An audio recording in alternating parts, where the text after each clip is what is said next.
Hello, the China-U.S. trade war escalated last week with the raising of tariffs on both sides, but United States President Donald Trump said the two countries are going to head back to the negotiating table soon to improve the trade relationship. Chinese President Xi Jinping understands, and it's going to be great for China, it's going to be great for the US, it's going to be great for the world, Mr. Trump said.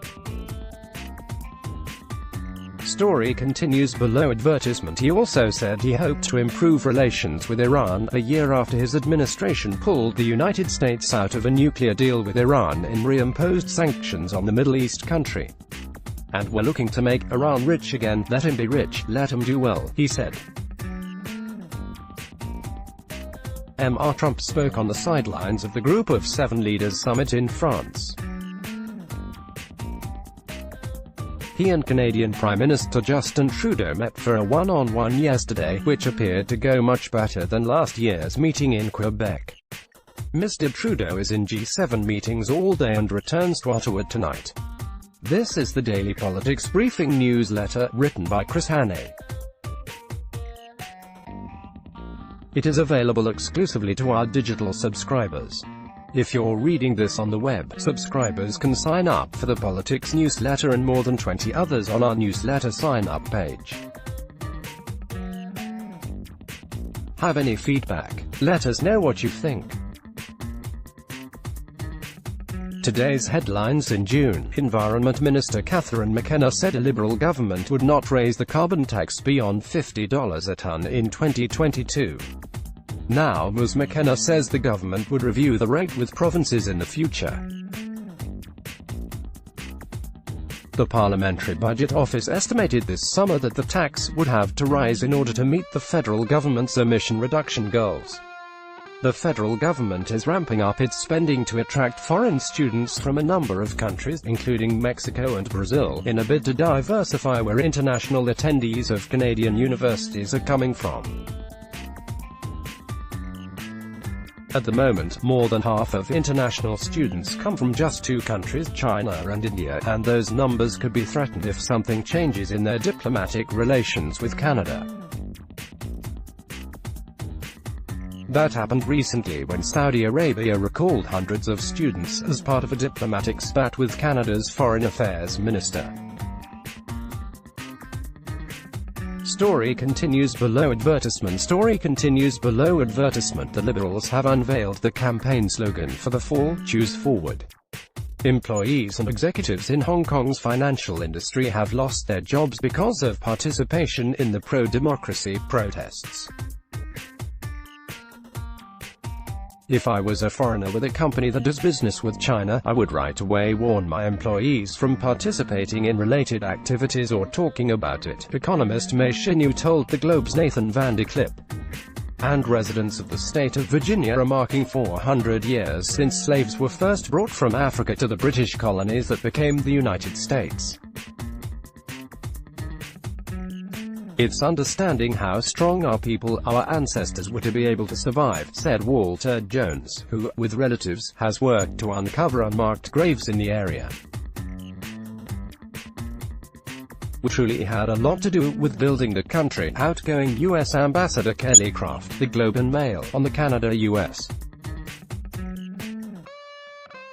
relationship. The United States and Canada have also brought the full weight of our relationship to bear on the world stage at a time when commitments to freedom are increasingly under attack. We have maintained international pressure on North Korea, galvanized support to return democracy to Venezuela and address China's harmful actions, including the arbitrary detention and arrest of two Canadian citizens. The United States continues to call on the Chinese government to release the two men, and will stand with Canada until the freedom is restored. John Ibbotson, The Globe and Mail, on the Conservatives and LGBTQ voters. The Conservative Coalition consists of social conservatives who oppose abortion and LGBTQ rights, foreign policy conservatives, pro-West don't care about the rest conservatives, and fiscal conservatives who favor balanced budgets, low taxes and minimal regulation. Fiscal conservatism dominates Mr. Xi's agenda. social conservatism plays no meaningful role. Eric Reguly, The Globe and Mail, on the G7 pressure on Brazil over the Amazon forest fires, French President Emmanuel Macron and Mr. Trudeau are gaining allies as the Amazon burns. Finland, which holds the European Union's rotating presidency, has suggested banning Brazilian beef imports. There may be, as Adam Smith said, a great deal of ruin in a nation, but confidence cannot long be sustained in the face of a really determined attempt by those in power to undermine it. And nothing is better calculated to unnerve investors than the sense that the man at the helm of the world economy is on a suicide mission. If only this were just a metaphor. Elizabeth Renzetti, The Globe and Mail, on the new nuclear arms race. The United States, China and Russia are in a kind of absurd no-winner foot race to develop hypersonic weapons, and even more absurdly some policymakers in the U.S. are upsetting long-time doctrine by advocating for low-yield, supposedly more usable missiles. North Korea continues to taunt with its ballistic missile tests.